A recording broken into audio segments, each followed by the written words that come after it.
మనుషుల్ని రెండు భాగాలుగా చేశారు మానవాళిని. ఒకళ్ళు నమ్మేవారు, ఇంకోళ్ళు నమ్మనివారు. Believers and non believers.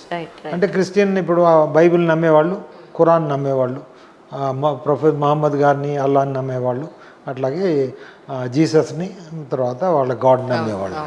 అంతవరకు బాగానే ఉంది. సరే, ఎవరు నమ్మేవారు. కానీ రెండోదే సమస్య, ఆ భగవంతుడు ఆ ప్రతినిధి ద్వారా ఈ నమ్మే వాళ్ళకి చెప్పింది ఏంటంటే, నువ్వు నమ్మని వాళ్ళందరినీ మతం మార్చు. అవును, ఉంది అందులో.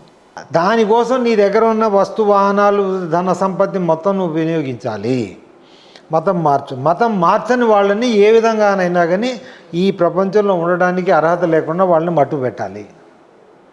మొన్న ఇప్పుడు 25 మందిని చంపారు కదా పహల్గాంలో, అది that is part of the same thing. So మతం అన్న మార్చు. ఇది అంటే నమ్మకం లేని వాళ్ళని, ఆ మతాన్ని నమ్మని వాళ్ళు ఈ ప్రపంచంలో ఉండటానికి లేదు. ఇది అది వాళ్ళ సిద్ధాంతం, వాళ్ళంతా నమ్ముతారు. అందుకు ఆ తర్వాత జన్మ అనేది ఒకటే, వాళ్ళు చెప్పారు, అది అనిత్యమైన జన్మ. మరణాంతర జన్మ, మరణాంతర జీవితము అది శాశ్వతం.